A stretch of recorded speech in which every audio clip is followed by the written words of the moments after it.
Paul DeMuth. Hello, Paul. It's Mark Slip.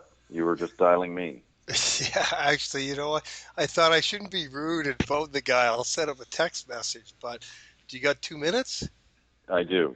Hey, so we linked in on the internet there, and basically, uh, what I Sorry, and what is your name? my name's Paul DeMuth. Yeah, I'll send you a link to my Okay. page. And so, do you currently this Marshall Capital Corporation? Do you fund startups? Some. Okay. Um, because what I have is not a startup by any means, but I was actually looking to do, the purpose of reaching out to you was not so much for capital because there's other sources of larger capital, but I was looking to build out my management team or even directors for that matter, because I'm a little weak on that side. I got lots of production and people like that, and I was just trying to get my head around how you spend your day. Do you spend it on the golfing deal, or is that kind of in autopilot now, and you mainly work in the Marshall Capital Corporation? It depends on the day, Paul. I do lots of stuff, but yeah, it really depends on where I'm at. So, but Gotcha. yeah, so this is Interactive Travel Solutions that you're Yeah, talking about. basically the website doesn't really reflect what we did is we saw, I don't know, 5 years ago that video was going to be big and travel was going to be big. So we had a video marketing program and we went around to 80 cities around the world and shot 3,000 tour videos on behalf of tour companies. Okay. Defined as a tour company is someone who offers just a day tour, helicopter, plane, whatever. Yeah, yeah, yeah, yeah. I know The that's great. Yeah. rationale of that is that it's the highest quality content, because the Rocky Mountains, or in Toronto the Star Lakes and the, all that never changes, whereas the hotel Yeah. and restaurants change. And it was a very simplistic marketing program where we shot a video and then we developed key relationships with some big players to distribute it. But the problem is that the tour companies are unsophisticated and they didn't respect the internet back then. But we still plowed ahead and we shot all the videos. But in the last 3 months, what we did is we developed a video player. And what happens is we take the client's video or we shoot it with the droids and we give it to the customer. They put a play video on their website, and when the guy clicks on the button, it analyzes what type of device he is, the time of day, his location, and then customizes the video presentation specifically on the mobile.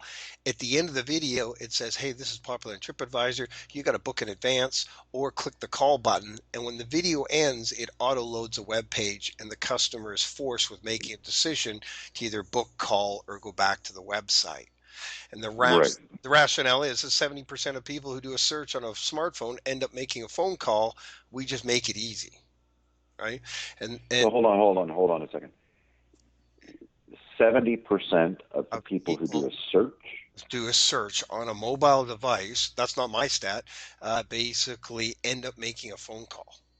Where'd you get that stat? I don't. It's one of those fucking stats, but let's just say it's a little high. But in reality, Let's say it is, but I'd like to see the report anyway. But okay, anyway, yeah, but okay. okay, So anyway, so there's a call to action, yeah, and and so so what, yeah, rather than YouTube showing all the other guys' videos that are similar, which is your competition, or now with YouTube, it does an autoplay of the 10 seconds afterwards, an autoplay of a video, which particularly could be your competitor's video playing on your website. We have this nice strong call to action, and on the desktop, what happens is the guy clicks the play video button and an overlay pops up over top of the guy's site, and it's got a table and there's no linking off to YouTube, and it's getting intelligent that we're creating a profile on the users. But that being said, what we're doing now is, see, our plan was to build a video library and then have a video portal, a consumer B2C, where people can go there and it's an organized video library rather than YouTube, which is a mishmash. And what has happened is by creating this video player and the fact that droid video shoots are becoming very popular, that we're going after all these tour companies that already have video, and we offer the player and we charge $189 a month, but the flow of content is freaking amazing. And we request a copyright to the video in order for us to put it in the player. And really, we're doing that because we want to repurpose the content into a professional travel portal. Right. Okay. I'm with you. I'm with you. Okay. And So so yeah. what there is I don't know if you know the. So there's like a blend of Getty Images and Vidyard and all of this. Yeah, fuck, I don't know how those Vineyard guys got that valuation of 100 million. I read the whole story, of how he got. Well, yeah, but you saw where the founders came from. No, but Yeah. how did they get the valuation? I mean, he's charging $2,000 to, the corporations.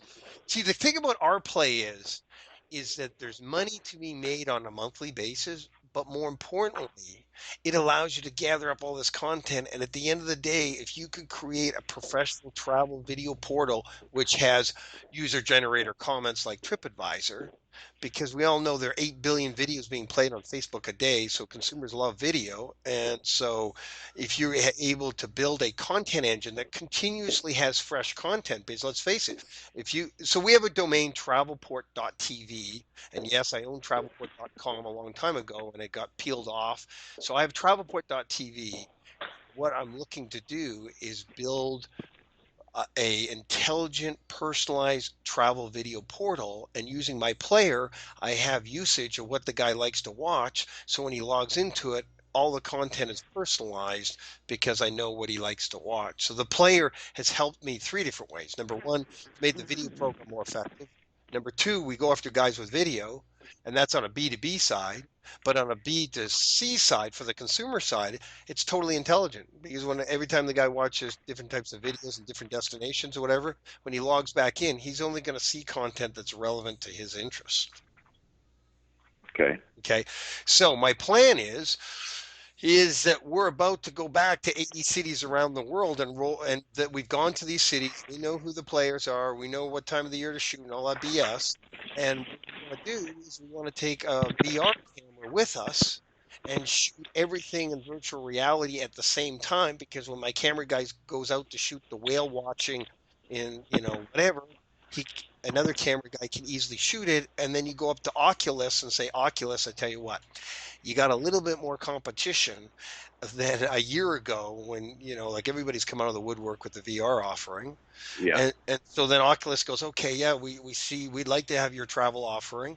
So then basically they then set a meeting up with Facebook, and you go to Facebook and you go, look, Facebook, it's really simple. You do a deal with us. We have travelport.tv. We load our video library on it. You drive all your eyeballs over to travelport.tv. We monitor who watches what. And then you can call up Expedia and say, I got 140,000 people that watched over 30 minutes of videos on Vegas. So, Mr. Expedia. Yeah. Yeah. Yeah. Yeah. Yeah. And that's exactly the space that they want to go in. But the thing is, his I'm a little, I'm not ready to make, well, on the one side is I'm starting to go to these different cities and I'm a little short on capital. And I know this Boris guy, Boris out in Vancouver, the Venture One guy, who, You know who he is. Yeah. Yeah. yeah, yeah. So I was going to go to him because he's kind of my backyard. But the thing is I don't know. I ran across you, and I like dealing with Canadians because I'm Canadian, and the U.S. guys are a little over talking and under deliver. And I thought I'd reach out to you. And my primary need is obviously not so much capital, because I think this is some good pockets of capital to go after. See, originally I was going to go after TripAdvisor, and I have a venture capitalist in Ottawa who, in fact, is the SEO guy at TripAdvisor. But Okay. the reason why is TripAdvisor is totally asleep at the helm, because their video strategy is that they limit the quality of the video to 150 megs upload, because consumers were uploading all this shit video and they said this is crazy.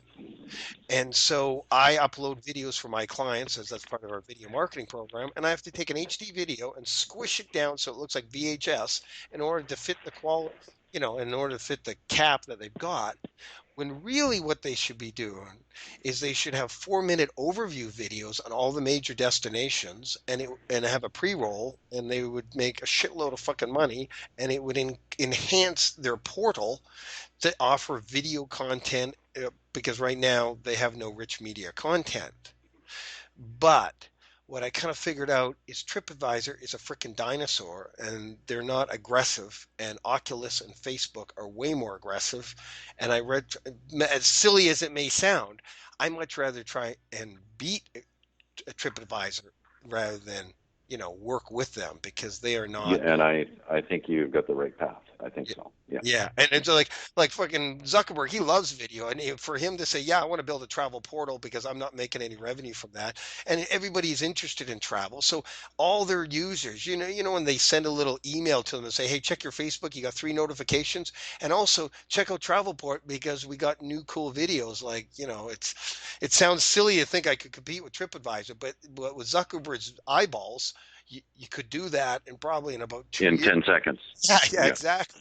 Or And 10, yeah, or 10 seconds. And Google could too. yeah, yeah, Yeah. and Yeah. so where we are right now is we're about a. I've got a team of people that have been with me for 158 combined years. So I Okay. I have 12 people. We've been doing this for 10 years. We've been doing the travel thing. We started, believe it or not, with a laser disc player before the internet was around, and we mastered the video onto the laser disc and hooked it up to a TV and put it in Concierge desk. So the point is, I have a very solid team, but to tell you the truth, they've all been working a long time, and now I feel, mainly because of virtual reality, if I'm going to go back to all these destinations, and I'm going to shoot you a couple clips to prove to Okay, you, good. yeah, Yeah. that anybody can say, "Oh, VR is going to be good for travel." And in fact, I've already seen the report. 66% of people who are into VR thinks that travel is a good fit. It's a second thing to have the experience of shooting 3,000 tour videos around the world to know where you're going to spend your time and energy. And everything that we shot, a consumer can go on. So if a Okay. guy puts, So I want to ask you a quick yep, question, Paul. I'm reasonably familiar from a 30,000 foot level with the space that you're in. okay, Okay. yeah. Um, so you actually have how many videos? 3,000? 3,000, but the thing is, better yet, is we're acquiring, you know, about 100 videos to 200 videos every week, because I got my little sales guys out calling all these people with video. Here, Right. I'm gonna Right. send you a link to my Vimeo channel. They'll say it all. Okay. And you But look at and the, and okay, and so, but another question. So, current monetization conversion. So I had this guy who died on me. He was a video guy, and he went around, and he was from Gainesville, Florida, and he would do videos to promote a community or a neighborhood or what have you. And so unfortunately he was missing some levels of professionalism, and he didn't have a lot of web sophistication and so on, but he was a super nice guy, right? yeah, And I'm a huge believer in videos telling your story.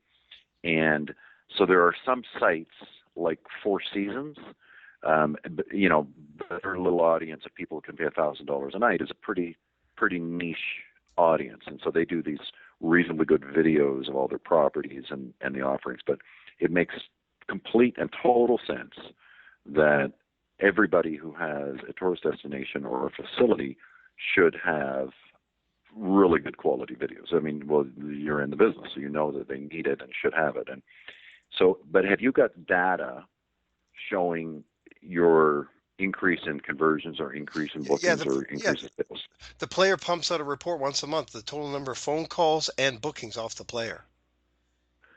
Oh, right off of it. Yeah, Okay. yeah. What I'm going to do is, this is what I think, out of respect for your time. I'm going to shoot you an email. I have it right here. I'm sending it to your golf4millions.com one. Is that okay? Yeah, that's fine. Yeah. Yeah. Yeah. And just 4 links, one to my Vimeo channel, one to description of the player, one a link to the player, and basically And where we're at right now is we're just bolting the player onto a number of websites. So, do I have a usage report today that I can show you? No, but in 2 weeks I will. But the thing is just stopping the guy from leaving the guy's website to go look at all the videos. Like on the desktop, the norm right now is Yeah. you put a YouTube icon and you fucking link off to YouTube. Well, with my player, it pops up over top. You don't need to do that, and you'll see I have a description of the Right. tour and everything else, and blah blah. So, Right. regardless of what the number of calls and bookings are, but that's the strength of the player is. It's almost better than AdWords because we tell the guy exactly how many people called and exactly how many people booked. And if you go to a guy who's got some traffic, like we're going to some resellers now that obviously are buying and have a ton of Right. traffic. You've built in all the reporting, and Yeah, yeah. I really like it. I Okay. really like what So you've done. listen. So And this to and get even in okay. addition, I think that there's room for you to use this platform in other industries other than travel. Exactly. And the thing is, but let me just finish the thing. So in my journey, I've developed a relationship with a company called wcities.com. You probably haven't heard of them, but when you go to Yahoo Travel or AOL Travel, all that editorial is white labeled from WCities. So when Okay. okay, and if you book a hotel on Marriott or Starwood, any of those hotels, and you get a hotel confirmation, it says here's your confirmation, and then here's editorial and things to do, drink in the city you're going to. It's all white labeled from WCities. So Okay. so WCities rents their library out for a max of about $250,000 a year to whoever wants to pay it, and they have different flavors of it. They are one of my content partners, and to prove that, I'm sending you a link to basically the best tour video that we shot in our library, and that's whale touching in Cabo San Lucas, and you'll see it's coming off of WCities. And the reason why I'm telling you Okay. this is WCities is willing to give me all their content that is powering Yahoo and AOL. Do you see what I'm saying? And so you take my video library and their editorial, and right out of the gate, the day you launch that site, you got something better than Yahoo and AOL Travel because you got the same content plus the video. Now, why are they giving it to you, Paul? Because I'm going to give him a little bit of shares, but he has a vested interest in ITS getting stronger because he wants me to build all these overviews and then he can rent those overviews out to his client base because that's the business he's in. And he and Right. he's not going to do it, and he will do anything to support my thing. And I said, look, if you give me your library and give me a nice high evaluation, so then I can go raise some money, I'll get all the overviews done. And he said, okay, because he wants me to create 35-minute overviews on the top cities around the world, and he could rent them right now to Marriott.com because Marriott and a whole bunch of other have been asking for professional content, but I'm underfunded. Well, I have no Okay. funding other than my revenue, and I'm supporting 15 people, and so I don't have the capacity to do that. What's your gap? How much capital do you need the next 12 months? Um, well, well, put it this way. I need to get a VR camera and get a guy. Not a lot. I mean, I'm so freaking frugal.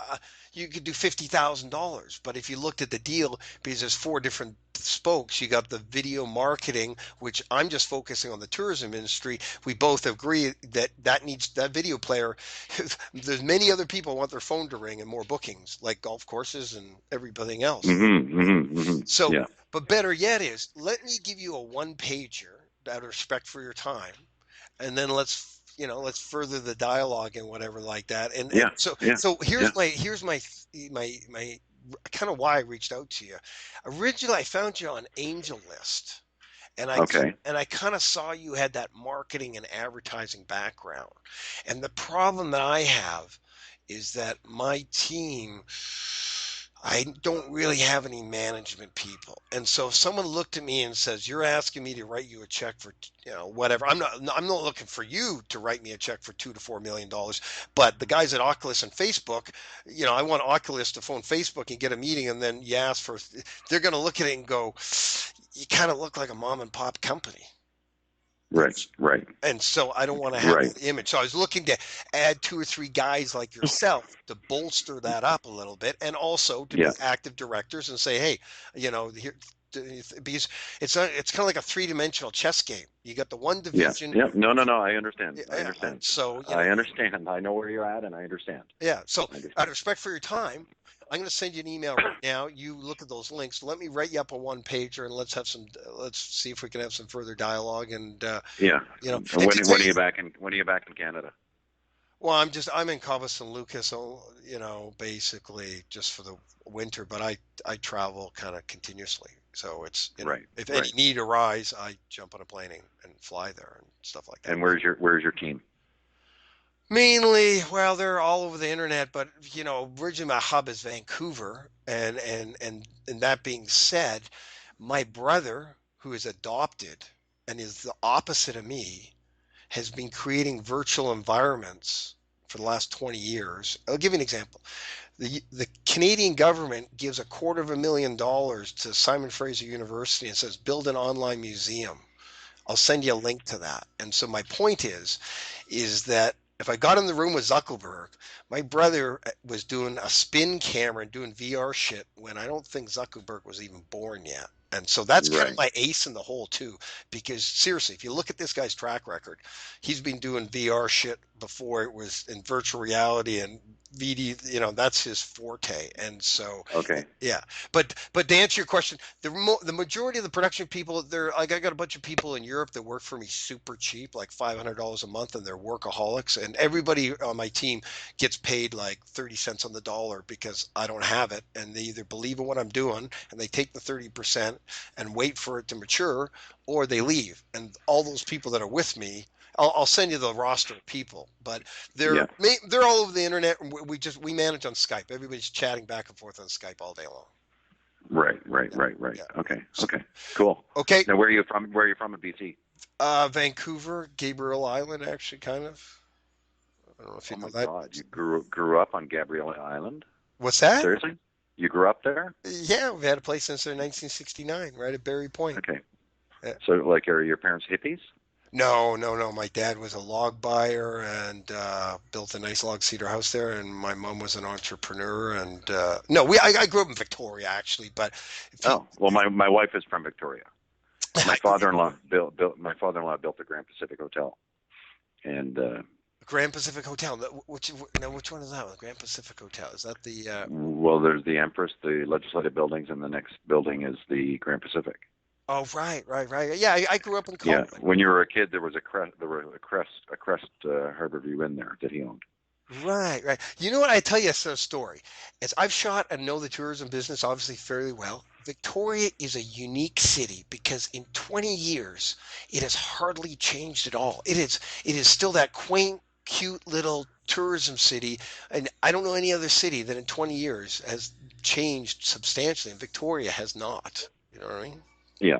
Yeah. Well, partly my father-in-law, who owned Gray Line Tours and owned a cruise boat there, and then lost everything he owned when a guy stole money from him, and I actually had to financially support him in his last 2 years. Um, he lobbied. He donated like $3 million to the hospital in Victoria, and he was just a great guy. But he lobbied for 5 years to get all of the merchants in Victoria to get rid of all neon signs. So the reason there's no billboards and there's no neon Ah, in there's Victoria is because of him. right. And so they got that really nice character. Yeah, And of course, then it's just filled with senior citizens. So it's actually really a teeny tiny little town. yeah. But so for a young person, it's not an easy place to live. So, No, not at all. but That's exactly what yeah, happened. I couldn't. I got yeah, out there when I was, I don't know, as soon as I got out of high quickly, school, went to yeah, BCIT, and then kind of decided that I was going to become an entrepreneur, and got a Macintosh Plus, did the desktop publishing, and then we basically wrote a program that allowed the Mac to talk to a Laserdisc player, which was kind of like the birth of interactive video. Used HyperCard to control the Laserdisc player, and then we would master the video onto it. So we're doing these crazy interactive displays for like World's Fairs and everything. And it was really tough because back then there wasn't even a bank machine. And so people wouldn't right. use a touch screen because they thought they were going to get a disease. And then when the bank machine came out, and then this is a funny story. So then what happens is I'm standing with my big fancy touchscreen kiosk, and a guy comes along and says, "Oh, I have one of those in a little box." And I said, "No, you don't. Bullshit." And what happened was he was a travel agent And this company put these laser, I've never seen them before. It was an 8-inch laser disc player, not a 12-inch, and it had a 4K memory. And they put them in the travel agents, and they basically put video content onto it, but they put slide pictures onto a video disc. Duh. Of Uh, course. it didn't work, but where it did work is they put the cruise videos onto it. And so what happened was, is naturally the company that was supplying that to the travel agents went out of business. Right. I found the company that had the $3,000 Laserdisc players, bought them for $50, went down to the stereo store and got 50 TV sets on a pay later deal, and went to Waikiki and gathered up all the video that there was, mastered it onto a laser disc, and stuck the unit at the concierge desk, or the ticketing desk. So when a person came up and said, "Tell me about Atlantis Submarine," they hit a two number code, and it would just cue the laser disc, play it from spot 100 to 150, and that's where Atlantis Submarine's video was mastered. And so we did that, and then we made it digital, and then we kind of ran into Vegas, and the Vegas timeshare guys said, "No, no, no, Paul, you're not going to give me that computer and you are going to make money off of it selling advertising. I'm going to buy the machine. I'm going to pay you to put all my gifts, all my key tours on it." And so if you go to Vegas, all the timeshare booths have that screen, and they're saying, "Hey, if you want to go to Blue Man," and they hit the button and it plays the video of Blue Man. Right. Right. Right. So then Wow. we got out of the screen business and moved online, but it was kind of premature because only like 25% of the people had high speed. And needless to say, even though the tour business is a $116 billion industry that's bigger than the car industry and the cruise industry combined, it's mainly run by mom and pop businesses. And that's one thing that I didn't see coming because I was offered 30 jobs by tour operators. I went to the National Tour Association conference in Honolulu when I was, I think, 19, yeah, and representing a business, and I was blown away by these tour companies. Like, they make a fortune, some of the better ones, yeah. and they're all mom and pop businesses. Yeah. So what the benefit of that is they're totally unsophisticated, but the problem with it is that 3 years ago they didn't respect video. Now they do because they log into Facebook and they're watching videos. And so what's nice about it is we have a suite of products that we actually sell them. The video player is an add-on to the base video marketing program. So they have to buy the video program first, then they add the player. And then what happened is I was looking at retargeting, right? And I was and I was saying, geez, I wish I invented retargeting. I mean, what a cost-effective way to get a customer. And then I Yeah. realized every one of my customers, even the big Gray Line Orlando, is not doing retargeting. So it's as if I created retargeting and I put a video. Right. So then we got a couple more products. So we started at 189, but I tell you, I got a couple of customers that basically say, "Paul, look, I want to hire a marketing girl for $2,500 a month, but I wouldn't know who to hire and I wouldn't know what to tell her to do. So can you just take over the whole thing?" Because that's what they're like. That's George, Yeah. Yeah. Thriller in Miami. Yeah. He has a tough time just keeping all the boats and the staff going, that it's beyond his scope to get the marketing together. And Yeah. so, Yeah. that's Yeah.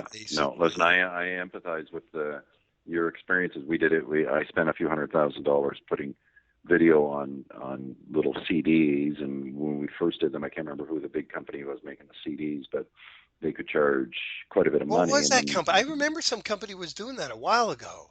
They were, yeah, it was a huge company, and they had presses in 6, 7 locations around the world. And but the problem was, and you'll remember this, you couldn't get audio to pass through the internet because the sizes were too big. So you could send the images, but mhm, you couldn't send the audio. mhm. And because we were forecasting back in '99 and 2000 that maybe someday, maybe 20% of the population would have high speed, Yeah, but our version of high speed back then was crap. yeah, And so I partnered with this guy to launch a free internet company in North America, and went through about 170 million of SoftBank's money in a year and a half, and it was the wrong audience.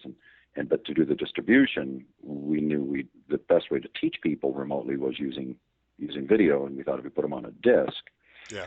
So we went through this big exercise, and then he burned through his money, and then it was a bit of a distraction. But and today whatever you can do online is a fraction of what you're going to be able to do in 4 or 5 years.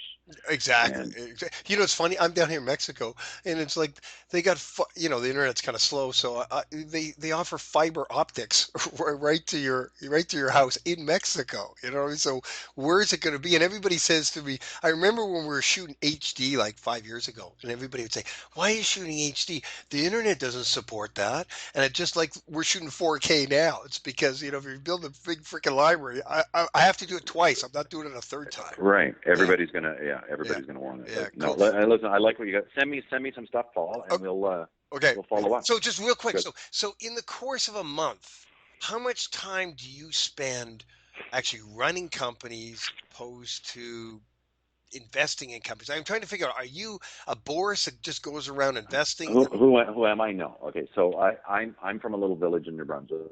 I came up. I worked on the trading desk. I worked with a company, Burns Fry, it's known as the Burns, and Yeah, I yeah, started a new division there. yeah. When I was there, I sold a couple of companies to Microsoft, and I launched this pension division. And so in my late 20s, I got recruited over to be vice president at TD. And I'm an entrepreneur, and my dad was a pharmacist, and a bank was not a good fit for me. And I was being paid a lot of money, and I was transforming the pension industry. And I was on the board of the Association of Canadian Pension Management and Canadian Benefits Association.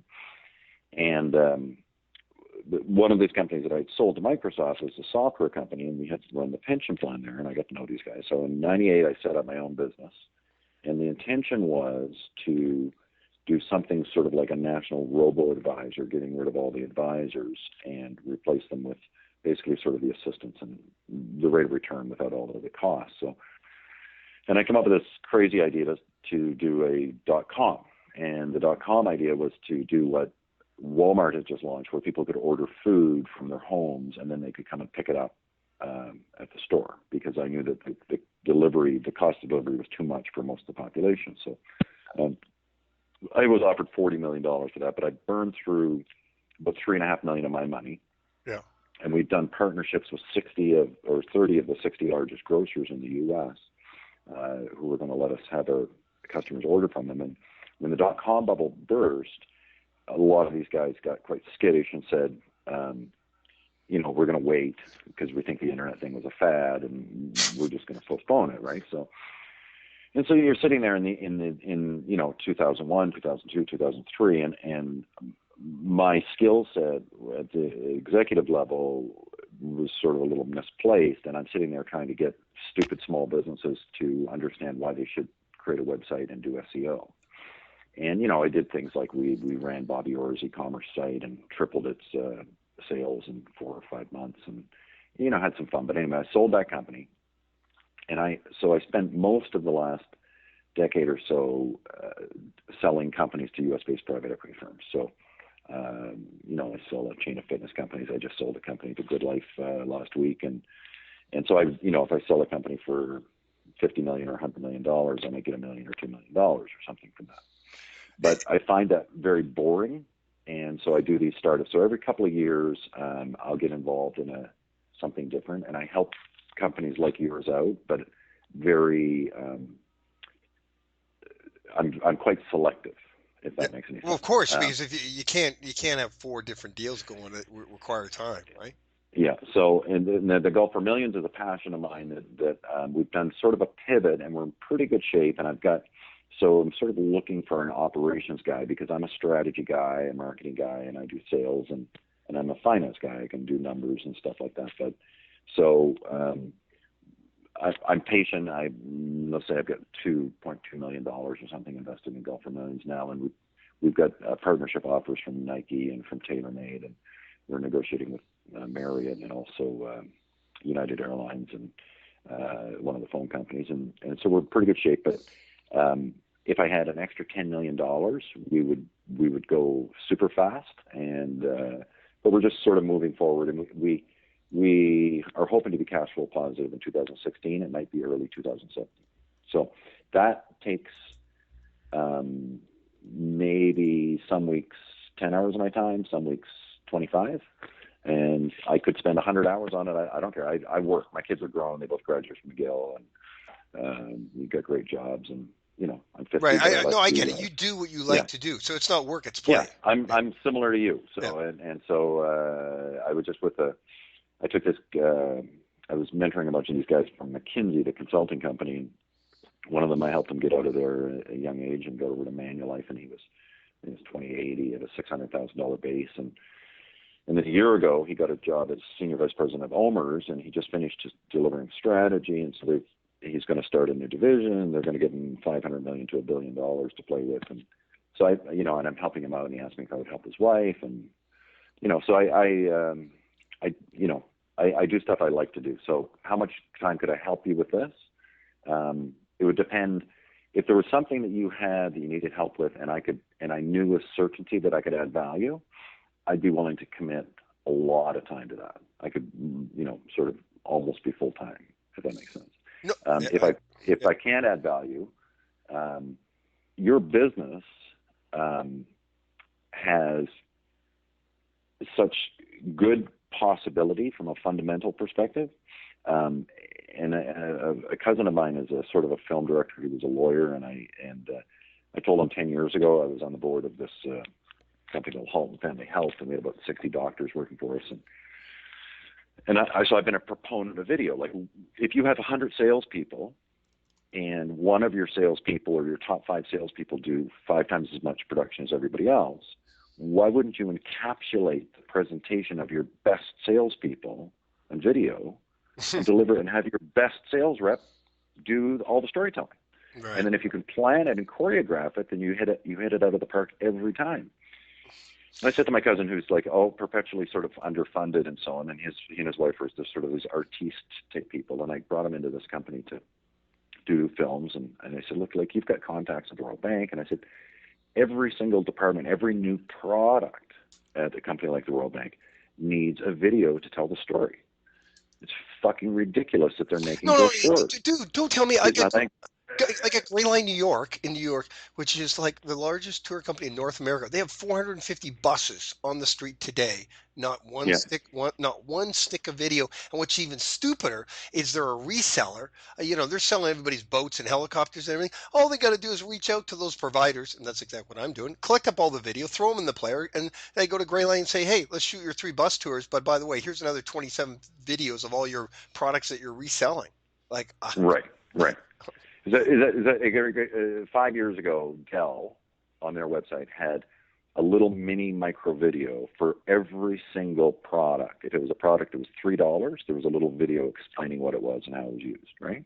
Right. And so every company should have some version of that. Mm-hmm. But the big companies, like, so for example, like, think of JP Morgan, who I'm working with. They spent $2.4 billion on advertising last year. Mm-hmm. Okay? So $2.4 billion. So I'm talking to Bank of America has 36 senior vice presidents of advertising. Okay, each one of them has a budget between $50 and $100 million. Okay, Yeah. And so what happens in the ad space is, so WARC, which is an organization, World Advertising Research Council, working with them for a while, 600 to 640 billion a year spent on advertising. And so the auto sector, 99 cents of every dollar doesn't hit a target, because 50% of North Americans will never buy a new car. Mm-hmm. And the rest of the people, they have to be timing to buy the car. And so those people need an ability to do storytelling. So any high net worth product pitch, private banking, first class airfare, stuff like that, these tools like Facebook and so on, in their current format, they just don't work that well. You can't sell private banking through an advertising click on Google AdWords. No, it just doesn't work. Mm-hmm. So you need the storytelling, and so the only way to do storytelling effectively today is with what you're inventing. Right? But you know what's freaking crazy is these droid helicopters, man. I mean, we thought, I'm going to show you a shot that we shot of the World Trade Center in New York, and it's like the best shot I've seen, and it looks like you're way up. But the point is that with the video player, the fact that the droids are getting so so cheap, and there's so many different versions, and they're getting so sophisticated that can you imagine all those people? Like, we have a search for droid footage every day on YouTube, and so you imagine all these people are shooting with droids, and some of it's totally like it's not TV quality. It's not motion picture quality. It's footage that you've never seen before. I mean, I got a guy out on a paddleboard, and this whale comes up to him, and they're shooting obviously the paddleboarding, and this whale comes up to him, and so the ability. See, the problem about the TV app, which is where the end goal is that you got to have a source of fresh content because people go to it and they go to what say you're into whatever city, Vancouver, and they love it and they watch all the videos and they come back 2 weeks later. You better have some new stuff or they're not coming back Yeah. again, right? And Well, so what you have is Red Bull and GoPro, and so we did this partnership with GoPro to give away a bunch of their devices. And so people were wondering, questioning the viability of GoPro's sustainability, and the GoPro guys realized they're not a device company, they're a content company, yeah, and they've done it. They've done a brilliant job of it, yeah, and that's what they have. They have these scholarships, so they're paying people to create content, and YouTube does the same thing, right? And so all of these things which you can do as well. I mean, it just but you are going to do it on behalf of organizations that need to do it, and it's like a virgin market for you. yeah. No, but that's a very good example. The YouTube GoPro channel. That's a perfect example of they have a conduit of having fresh content all the time, and people go there and watch it. But we're gonna not just do that for goofy whatever I don't action footage. That you're able to do that on a global scale for tourism, starting with tours, and then you can branch out because you just market the video player to whatever. But the idea is the other thing that's I'm happy to see, and I knew it would happen, is that 2 years ago smart TVs were dead in the water. Now, I just read a report 69% of people this Christmas want a smart TV. And why that's important is that W Cities has a relationship with Samsung. And the idea is when we get the first version of the TV app, we get it preloaded on a 4K TV set because we all know they can't sell 4K TV sets because there's no 4K content. So that's why we're shooting in 4K. And so there's a good motivation by the TV manufacturers to preload Travelport.tv onto the smart TV sets for three reasons. Number one, they can demo the 4K. Number two, there's no killer TV app on the TV set because it's a TV set and you got to have lots of video, and people have lots of video, don't want to give it away. And so if you can get preloaded, if we can get Travelport.tv preloaded onto the TV sets, fuck, your value of your company just took a small spike, eh? Mm-hmm. Yeah. Yeah. No, listen, I'm with you. I think it's brilliant. So Okay. Okay. So now, let me. So what I'm who looking are for, these just to get intrepid right to it, travelers? it Who does the video shooting for you, Paul? Who I are these people? I have I have a couple people on staff. One guy's in Miami and he's been shooting for a year, and I'm going to send you a demo reel of him. And then I've got freelance camera people. But what I found, because the way I did it in the past, is I would hire someone and send them to Australia for 3 months, and they would shoot a video every day. And what I've actually refined that process is now I stick them in a motorhome and they drive around in a motorhome and forget the hotels and eating out and all the bullshit. And they've got all the video and the uploading capacity. But to answer that, there's a bunch of freelancers. I have one on the West Coast, the East Coast of North America, and then I got one in Stockholm, and then one in Sydney, Australia. But right now, Can I ask you a question? yeah, Okay. Um, have you got 2 minutes? yeah, of course. I'm worried about your time. Okay. I'm in no rush. No. Listen, if I'm busy or I got to hop, I'll let you know. Okay. So okay, so my film producer cousin had this sort of idea, and his idea was a little misplaced. And when I was in university, I created this thing, and I was elected student council, and I won the scholarship, and I had to come out and meet this guy. Do you remember Bill Vander Zalm? He was a premier of BC. Yeah, the paper bag cash deal that got him in trouble. Yeah. Yeah, exactly. Yeah. So anyway, so I'm in university, and I had to come out and meet him, and I was staying with the head of a department at Simon Fraser, and my eyes opened up to this world because it was gorgeous, and I was in snowbound New Brunswick in April, and thought I'd moved to another planet. But at the time, we created this organization, and and I sort of had some understanding of the inner workings of these colleges and schools departments. But for my cousin, this idea, and I'm going to ask you, can the students who are the top students in the computer science departments, the film schools, the universities, can they shoot good enough quality footage for you?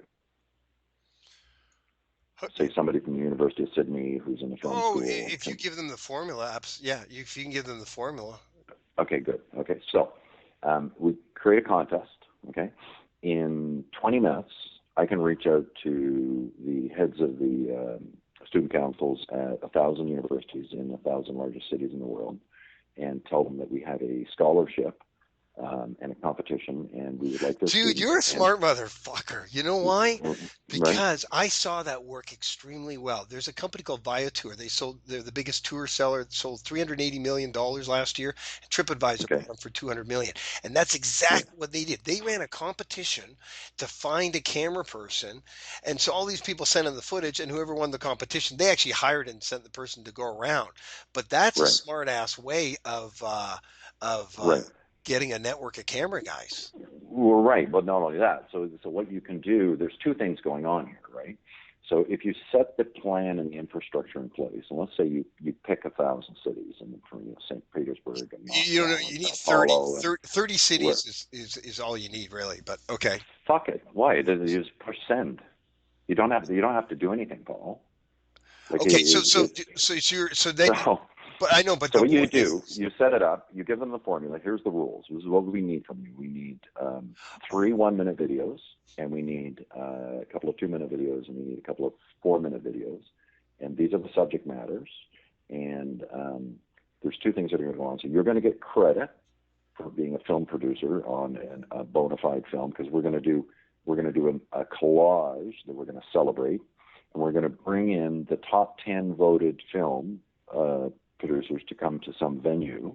So your cost is airfare to bring in these 10 kids and a couple of nights in a hotel, and we'll provide a year's tuition to the top producer in each country. So you're going to get probably $500,000 to $1 million worth of production work from the larger markets in exchange for $10,000 or $20,000, but you can actually defer and push out the expense, right? no, Plus, but the weird thing is you're going to get most of it funded by other organizations like stupid Canada Film Board, yeah. because you're one of these dumbasses like helping these student film people and doing some actual bona fide project, right? Right. So, but then all of these 1,000 people will recruit their families to come in and create accounts on your platform to vote for them. Yeah. And to vote and to bring and raise the awareness. So then you can let the marketplace sort of manage, if that makes any sense. No, And totally. I saw that model is something to be said because okay, you collect all the video that's up there, and then the people that don't have videos in the tours, they all say, okay, I want a video shot. So you send your guy into town, or maybe you follow your model and you run the contest and you find a local shooter and then get him to shoot all the stuff.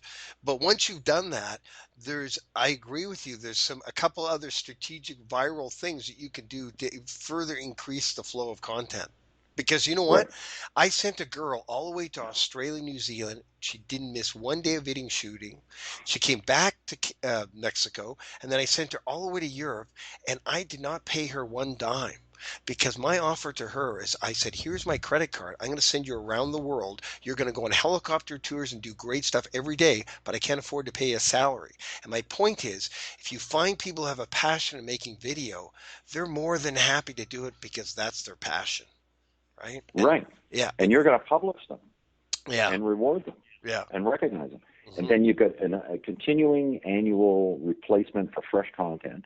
Hmm. And then the 20 or 30 or 40 people each year who you work with who are really good, you Hmm. just bring them onto your team. Exactly. So listen, so here's my plan is that I was shooting Cobus and Lucas in 4K as a demo to get ready to do the dance with the venture capitalist guys. And listen, I'm from Vancouver. I dealt with those Vancouver Stock Exchange guys, and I that Wolf of Wall Street, that was nothing compared to what was happening in Vancouver as you know it. So Hmm. the point is I understand how to do all that dance, but I'd prefer not to have to spend my time doing that. I'd prefer to spend it focusing on developing new features of the player and working with the Right. sales team.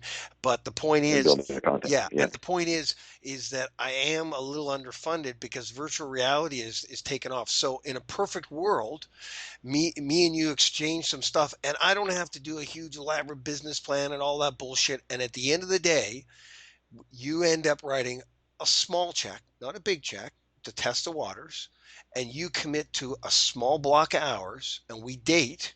And then if things go great, then you can follow up with the next level. But I'm what I'm seeing for you is you believe in video. The Boris is not going to help. He's not going to actively help my business. He's going to write a check and disappear, right? Hmm. That's Hmm. that's his Hmm. style. And so Yeah. that's what kind of, when I saw marketing and advertising and I didn't read down. So, but Paul, I, I also want to see an infrastructure plan. Of Okay, course. so so here's the thing. So this is, from what I see, it's in your brain, right? But with no Paul, I have a problem. Okay, so I came up with this vision, and you will laugh and cry about this, but 2 years ago, um, I was ready to launch Golf for Millions. Okay, and my plan was this. So I spent $85,000 on a booth at the PGA Golf Show. That's, I okay. Okay, I bought a car to give away as a prize. I arranged for one of the simulator companies to provide me a simulator. I had 15 staff down there to manage, and so all of the PGA pros in attendance. So this is a big, big, big event. The PGA pros in attendance. They came in to get a shot, and each hour, whoever's shot was closest had to come back, and we did a little interview on video. Okay, and this guy Larry Warren was the guy, and then these people would go home, and there are 22 finalists, and so these 22 people would tell their friends, go and vote for my video Yeah. as being the best video, because if I'm voted the best video, I get a free trip, Yeah. and I get this and this prize. Okay. Yeah. So Larry had done some very small shooting for me the year before, and I liked him, and he was entrepreneurial and so on. And so we strategized and planned and said, okay, he's going to bring 3 camera guys. Okay. And Larry was a talented director. Okay. Hmm. And he's going to bring 3 camera guys. And so a couple of guys were going to be videoing all the shots, and then they shut the show down early, and he's going to video the finals and so on. And then having somebody else videoing the ones who were the hourly closest ones coming to the shootout. So I met him the day before the show at the sort of demo day, and then that night we went to the center, and we'd spent a week there setting up. And that night we went, and we did a walkthrough, and we were planning, and so we made arrangements. He was going to meet me at 7 a.m. the opening day of the show, and get set up to start taking and get his camera guys in position. So the show opens the next morning at 8:30. At 10:30, one of his camera guys shows up. And the night after he left me at the show, he'd gone for dinner, and this guy's, he's 45 years old.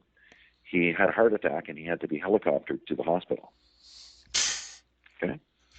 And so I got no video producer, and Yeah. I've got a camera guy who doesn't know what he's doing. And so one of my programmers is fighting with the guy, telling him to put his mic on the because the convention center is loud, right? Yep. You got to mic them because the sound is going to be shit.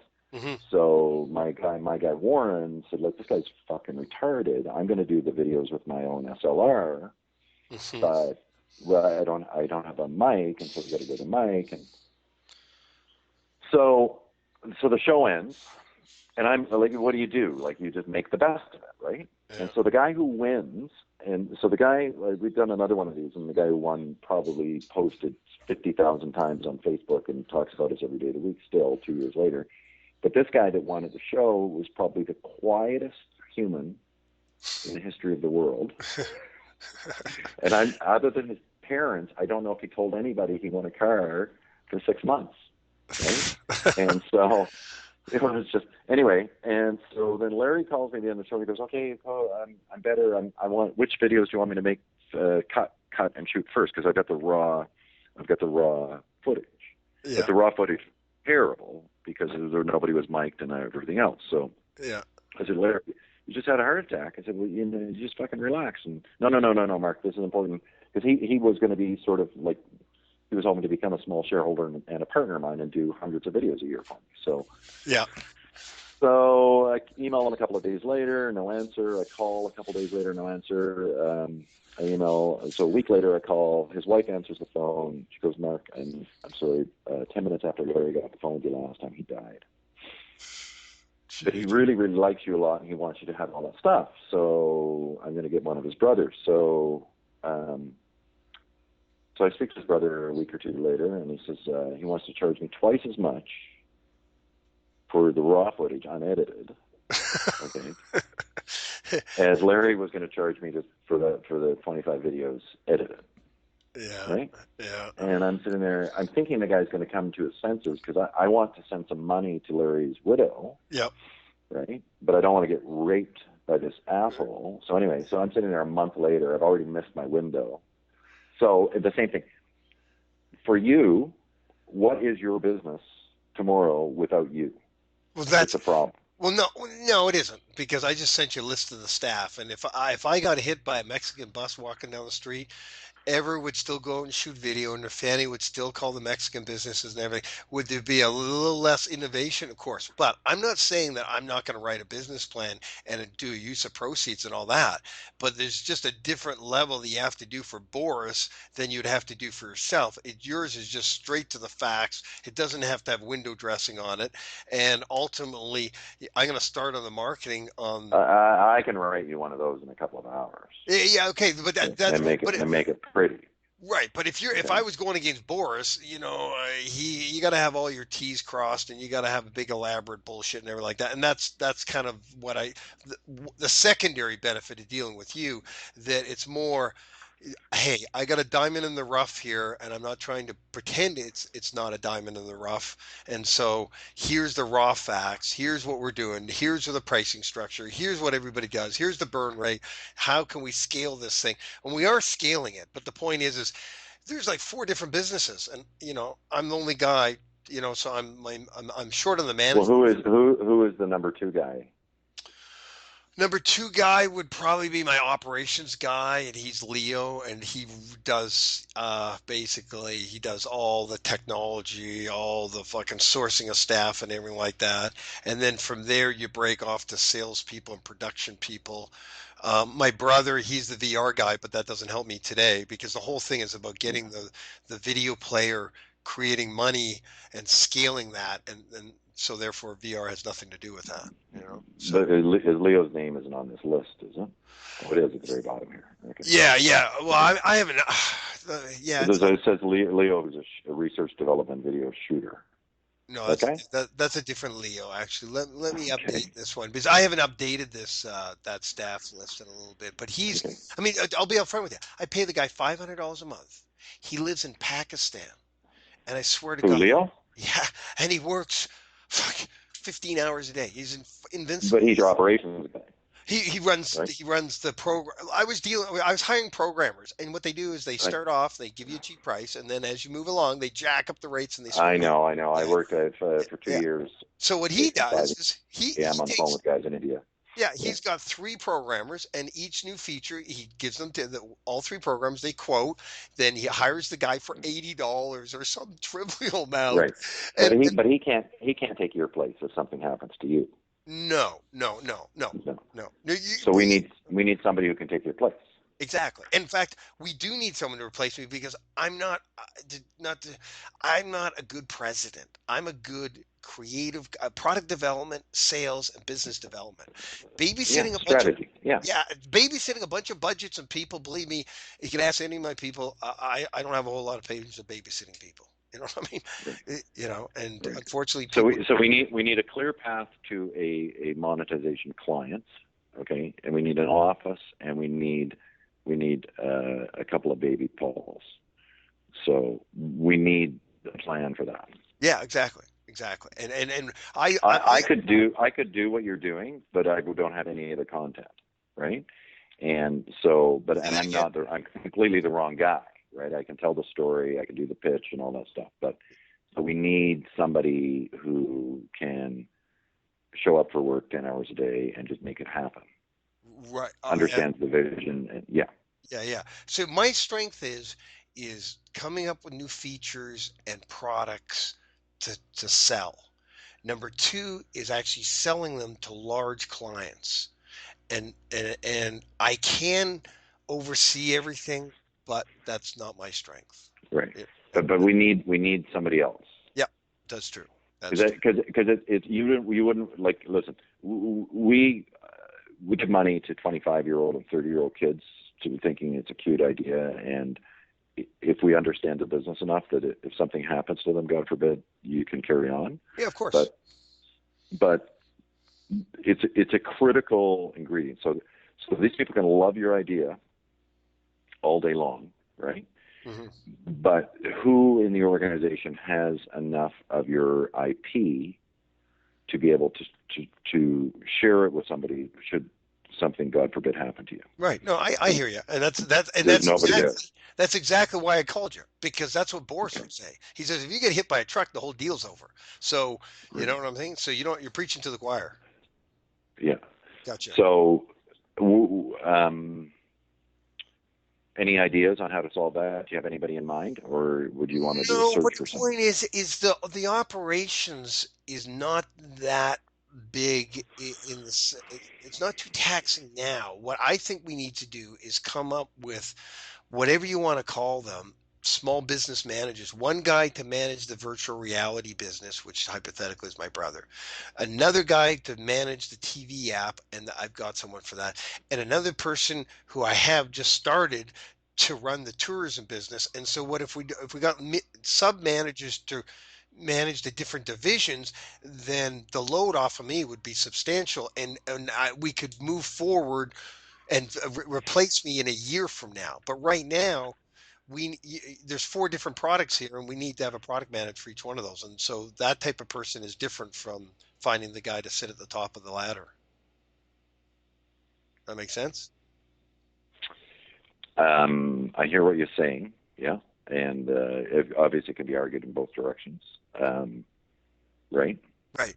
But I mean, we can still go look for the guy, and if we're lucky enough to find someone who fits our, qualifications, sure, let's bring him up. But I'm telling you right now, we need a guy to take the VR, figure it out, buy everybody else's travel VR product, study what everybody else is doing, because when we go back on this road trip to the next 80 cities around the world, we got to have the formula right. And so to me, that's one pressing thing. The other pressing thing is that the video player and the video marketing and everything definitely can be applied to the hotel industry and a few others. And we just need to find a simple sales guy and say, here, you go. And I'm actually doing that as of today. I have someone who's calling hotels, but there's other, once you get your head around the player, anybody who believes in video needs the video player. And so that for us, Right. you have to hire So, a so just let me. So, one of the dilemmas here. Okay. So, in theory, right? In theory, if everybody was as smart as you, right? And everybody had your work ethic and ability to, because you love what you're doing, so you don't give a fuck if you're working every day. It's just because it's fun, right? And it's got potential. So, in theory, you could run one of these organizations with a couple of people, but the reality is, you need a facility, you need an operations person who's somebody who you will chafe with you and I because they'll be all about process. right. You need a scheduler. You need three or four full-time, very professional onboarding people, right? Hmm. Yep. And there's I was just dealing with an onboarding. My buddy Robin Riddell, who's a partner at McKinsey in San Francisco, he was asking me to help this girl who's sort of a junior analyst at McKinsey in San Francisco, and she was making about 170 grand a year, and she wanted to work as someone's executive assistant for a couple of years because it's a weird long story, but. So this other girl she's joined this company called Funders Club, and she was at Google and she was at McKinsey, and so she's probably making $175,000, and she just does client onboarding, right? Yeah. And so if you're serious about it, right? If you're truly serious about it, and you say to like the city of Orlando or whomever or whatever the audience is, like. This is what we're doing, and this is the type of content we want, and we want all of your, whatever. Then you're going to have, and you need several of those people, right? And so you should have 2 or 3 of them at least to start, and 2 or 3 of the sales reps, and then a couple of operations people, and to tie the bullshit together. And so you shouldn't be afraid to just get that going. No, when no. you're full. Yeah, and you know what? Some people have looked over my shoulder and said, Paul, if you got in front of the right person, they would just write a check and say, just deploy and go get all, pick up all the content that's out there, then get into that market, shoot all the stuff, pull it all together, slap it in the TV app, get it preloaded on the TV set because you got no Those guys selling 4K TV sets, they're screwed because there's no 4K Right. content. So how much do you imagine your company is worth today? Oh, that comes down to the valuation question, and you're asking the founder. No, I'm just asking. Yeah, I want your perspective. Well, what I think it's worth because of what I've gone through the last 12 years is probably on the high side because I paid the price and everything like that. But to be realistic, to get a bit of gasoline in the tank to bolt it to the next level, I would say. Being not pie in the sky, 2 to 3 million. Okay, and how much would you walk away from 50-60% for? What valuation? Well, I wouldn't do that. I wouldn't do that big a round right now because we're so lean. If we put 100 grand into this deal, we would be. Right, but I'm just asking you, like, what would you do it for? Oh, you mean to say? So, what would the dollar amount be? Mm-hmm. Well, if I got a value of $2 to $3 million, it would be $1 million for 50%. The guy would have to write a check for $1 million, but that's no. But if somebody came to you today with a check for $1.6 million, you're not going to. Would I take $1.6 million for 50% or 100? You're saying 50%? For 50, yeah. Well, but you know what? I hate to say it. I don't want to sound like a silly freaking entrepreneur, but you know what? If a guy wrote me that check for $1.6 million, what would I do with that money? I'd go around the world to the top places in the world. So it's kind of ingrained in my lifestyle. So the point is, would I want to sell the thing out and take a big check? I'd be bored and shit. I got to have something to do. Well, no, you wouldn't be selling out. You'd still own half the company. Oh, I see. Oh, you're saying, for 50%. Oh, I see. Mm-hmm. Yeah, I would do that deal, but you know what? I'm a super. So the reason I'm asking the question, a couple of reasons. So, are you reasonable? Yes. Will you behave reasonably? Are you a control freak? You realize you're not the leader of a company, right? Yeah. Let me answer that question. Will you actually give it up? Let me answer that question. Right? On that list of people, there's a girl called Kim, and she's my accountant. And if she says to me, Paul, you're being an idiot, then I don't do it. So I'm a crazy dog, but I am on a leash. And there's a few people that if they tell me, even though she's no scholar, she's been my accounting person for a long time, and there's another guy called Bruce, and if they say, don't do that, I don't do it. Even though if I totally disagree with them, because I respect them enough that, But do they actually, if they tell you to do something, do you do it? Yes. So I understand that don't do it. But yes. But they also do. Okay. Yeah. Because if not, you're not a team. You're a dictator. Okay. Right? Yeah. So. And your plan, what do you fantasize this? All things being perfect, what's your top line revenue look like in 3 years' time? Well, there'd be three different divisions. There'd be what No, it is. for the whole company. Well, you know, if the software by service business. I mean, there's got to be a easy 10 or 20 million dollars. But the value of the deal is not how much money you're making. It's the fact that you'd have so much content and you'd have those eyeballs coming to the travel portal that someone like Priceline or Expedia would come along and say, you know what, I'm taking you out because I'm going to pick up that Well, content. right, but Priceline and Expedia may not even exist in 2 years, and I'll explain that to you in a bit. But don't worry about that because there's some other people coming right behind to replace them. But But let me ask you um, something. When you go, the point I'm trying to make is when you go to MGM, the value of their company is not based on how much they make in movies today. It's how valuable their content is. And so well, no, that I understand all the library stuff and so on, and I'm not worried about that. I'm just asking a question. What do you forecast your revenue would be in 3 years? have 20 million on the video software by service, another 20 million from advertising from the travelport.tv, and another 10 to 20 million dollars from selling virtual reality content to all those virtual reality users on all platforms, not just Oculus. Okay, okay, okay. Okay. And what sort of margins do you imagine if those things all happened? Well, the margins are strong because on the software by service deal, we charge $189 a month, and it's all profit. I mean, other than it takes a guy 2 hours to load the video in and everything like that. So it's a when W Cities rents out those libraries, those overview videos to Marriott and everything, Yeah, it's 100% profit. Shooting the VR content, well, you're going there anyway to shoot it for the paid tour companies. So your cost of acquisition of the content is very low because you're already going there to shoot it and you're being paid to do it.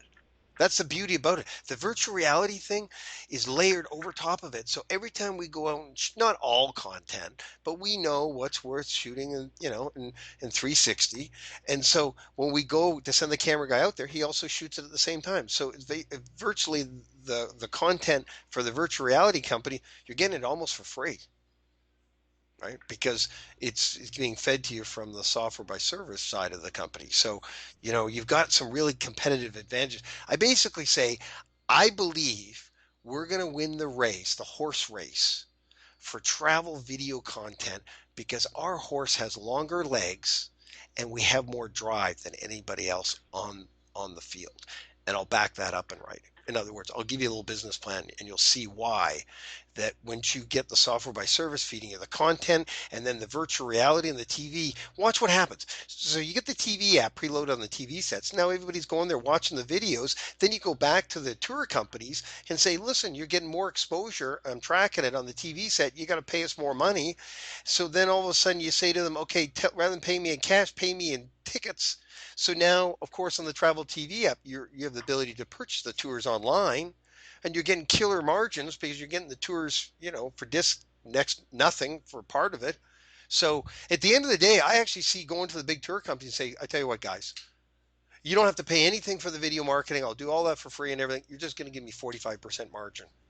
And you know what I mean? So it all kind of yeah. fits together, and that's why it's like a three-level chess game. And I'm seeing that I'm reaching my capacity to manage these different divisions. So I'd like to do a small round to get a manager of the virtual reality running and getting a bunch of salespeople in both in Europe and in North America. The North America team obviously can phone Australia and New Zealand, which we're doing right now because it's coming to their high season, and get the revenue flowing from the software by service, and it's almost self-funding.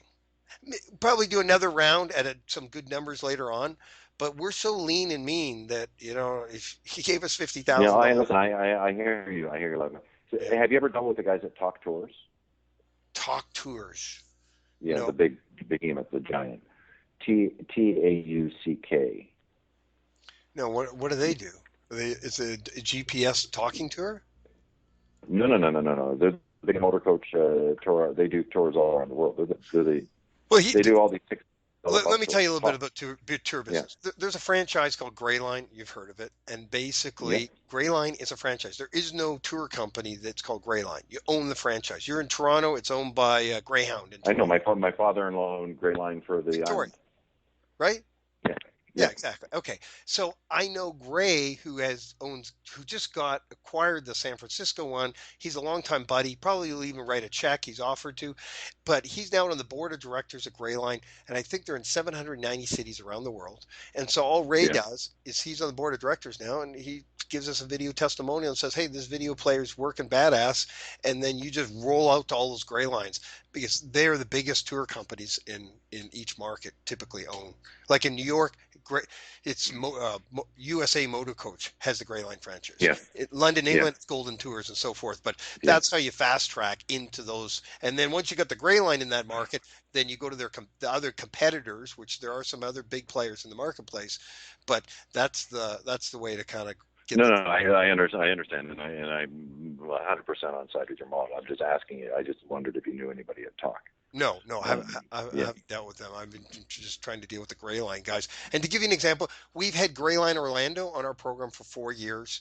They pay $350 a month, and they will, they say, "Hey, every year you guys come out with new shit. We love it." And believe me, $350 4 years ago, and through the recession and everything. So we've got some proof of, everybody always says, Boris is always saying, oh, what's your turn rate? And, can you prove that a customer will stay with you and everything? But so the moral of the story is I believe it's a horse race and the horses are coming around to the third bend.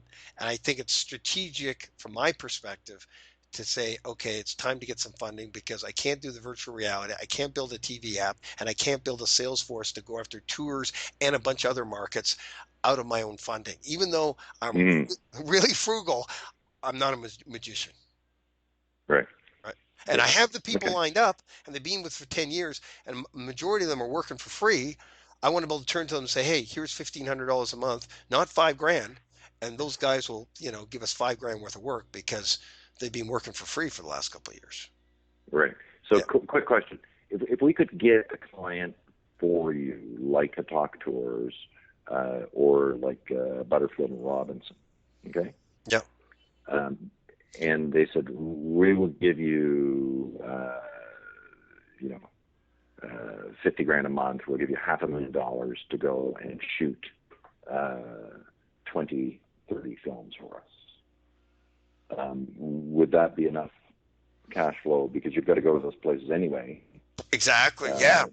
Uh, yeah, Yeah. That would probably be, yeah, that would be. a There's just solution. Yeah, that would probably. So Talk Tours, TALK Tours, No, TAUCK. TAU. UCK. Yeah. Oh, I see. Yeah. Well, I don't get. Yeah, I hear you. That's another thing. I'm dealing with the day tour market.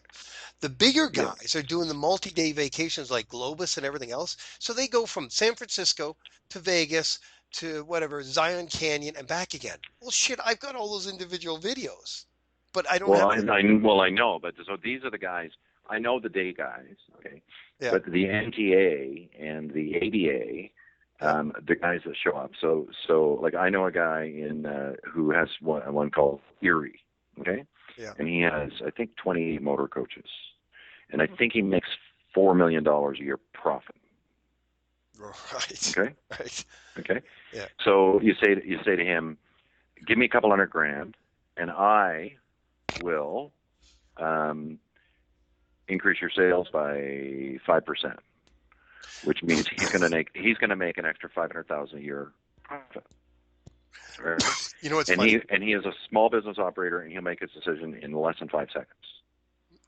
Let me tell you something. I went to Ray of Grayline San Francisco. No, let me rephrase that. Ray came to me and said, Paul, you should create a website called Tours Direct because consumers always should want to buy direct. And I said, oh, that's a good idea, Ray. And then I came back to Ray and said, Ray, why don't you and a couple of your buddies fund me and I will go and build a portal because what happened is they're being raped, and that is the correct word, by this company called Viator, who sells $5 million worth of tours for Ray every month. And each year they sell more and more. And each year he sits at the table and they bend him over the table and ask for a bigger commission. And he says, Paul, we're all helpless. Even though we're big companies, we don't have the expertise to, to beat these guys off or to come up with some other solution.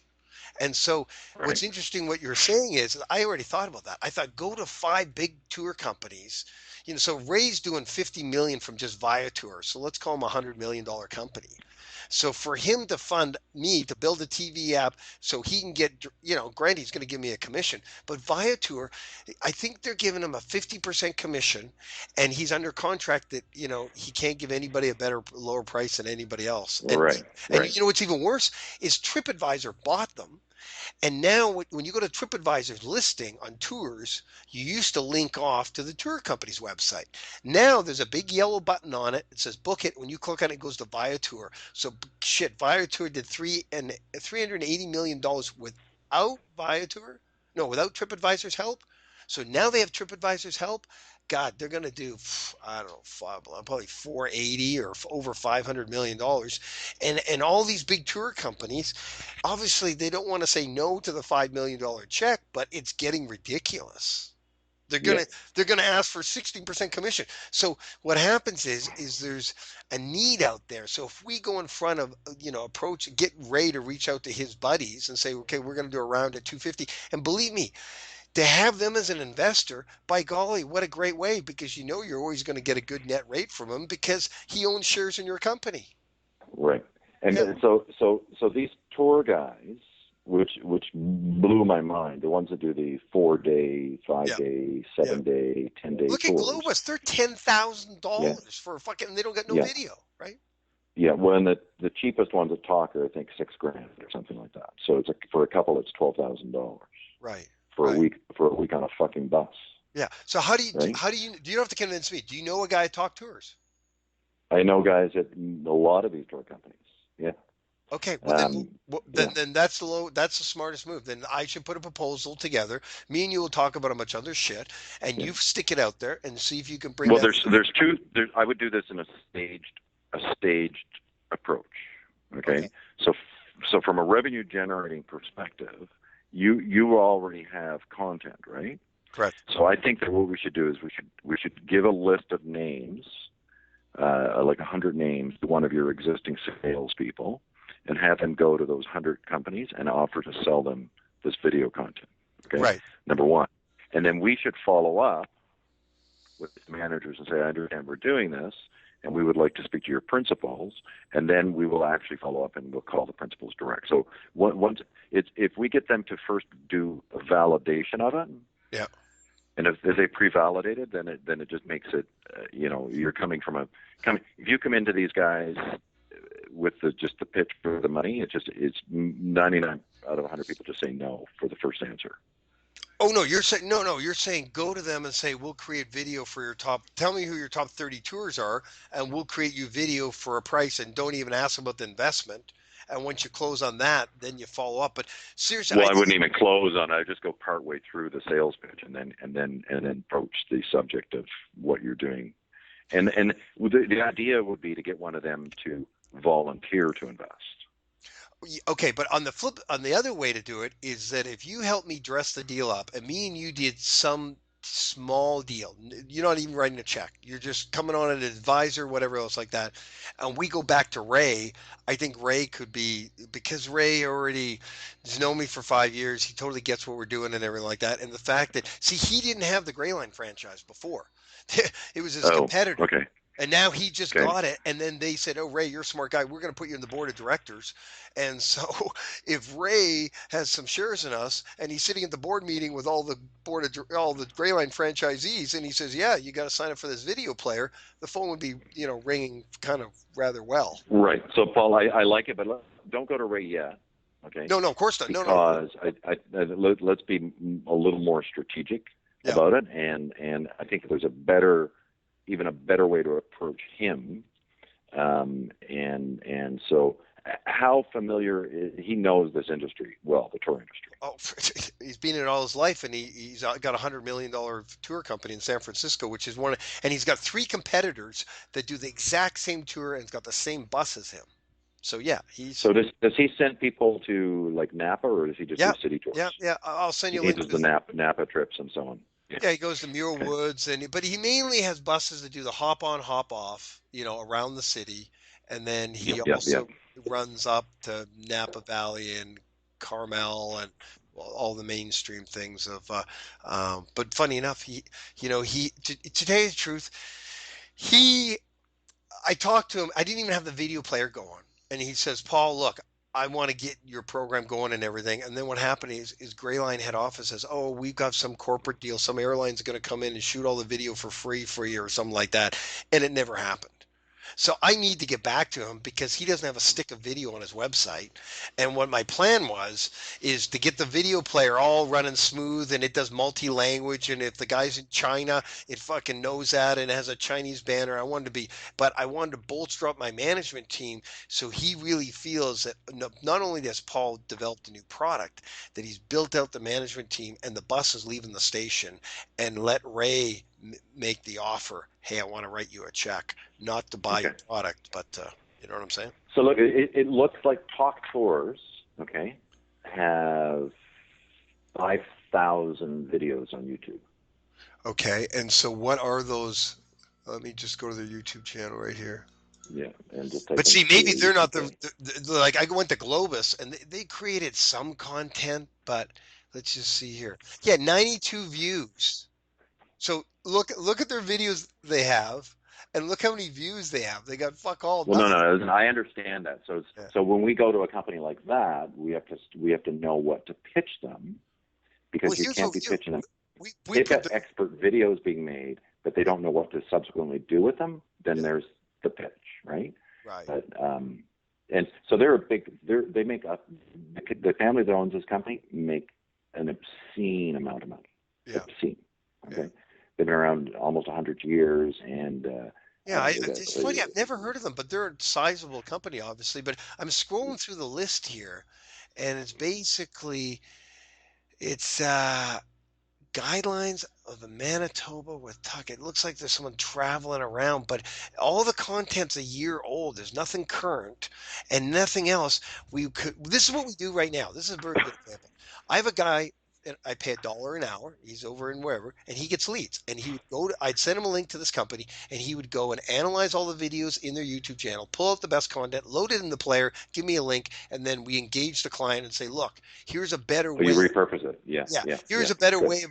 But here, look at this. They got a jet boat in Skipper Canyon in New Zealand. I know that one, and I'm just curious if they actually shot it themselves or it's user generated piece of shit. It's kind of Well, who would know, right? I mean, they would have all kinds of different yeah, levels yeah. of But you content. get But my I would, point is what you do just to get right to is yes, they have some good content. So you harvest that, you put it in the player, and then you load the player on their website and their phone. Listen, if you're selling a $6,000 tour, do you want the person at the end of that video to call you? I would think yes. Wouldn't you think? mm-hmm. Yeah. Yeah, oh yeah, So mm-hmm, that mm-hmm. so that the click to call feature is totally appropriate on the mobile and on the desktop. It makes it totally simple to look at the different videos and it says, "Hey, give me a call." So therefore, and then from there, you say, "Okay, let's look at your top 30 selling tours and let us go with our Droid teams and we can go and improve the quality of that content because all tour companies, they make the bulk of their money off a handful of tours. They'll sell Okay, but so here's so the industry is it has different segments. Okay, so the people who do the little day trips around San Francisco, Yep. and the people who will pay the $50 or $100 or $20 a ticket, Yep. or the ones that'll pay 300 to go up to Napa for the day or what have you, is in some ways a different animal Absolutely. than a couple who have $7 million in their 401k. Their kids have gone. They've got a Absolutely. couple of homes, and they want to do a couple of these high-end land cruises, right? So they'll fly to Beijing, or they'll No, go to I totally get it. wherever. And your And point so, is? so they're going to say they want to upsell them from their $6,000 tour to their $9,000 per person ride on a bus, right? Right, And right. so if you're Talk and you have an inventory of 100 tours that you are experienced organizing in different markets, and you have to come up with your sort of your plan for the year, how you're going to choreograph and how you're going to curate your tours for the season before you launch your brochures, before you launch your videos, and so if you think of the seasons past where they're assembling brochures, and they'd be spending a fortune for the brochures on on these expensive tours, and the curating of them. When the consumer is interacting with the brochure, they have no way of knowing what sort of different emotional responses or which of the pages they spent time on. But if they've got an inventory or a menu of 100 or 200 destinations, and you can see how they can actually scientifically design their tours for the individual before they pitch it to them, because they know that they watch that feature and that No, feature and yeah, that feature and that feature. exactly. What happens is the brochure is really just a traffic generator to say go online and watch it in video.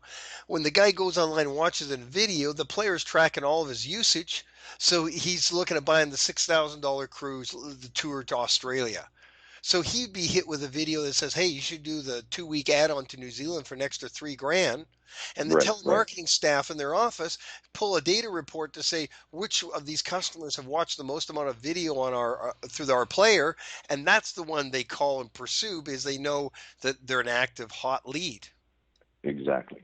Yeah, yeah. Exactly. Yeah. So this, so that this, they're a perfect one, but they're going to be sort of an arrogant group that have sort of a department that does some version of this, and Yes. they're going to be a little bit threatened by you, You know what? right? You're a smart, because that's exactly the problem I got with some of the gray lines.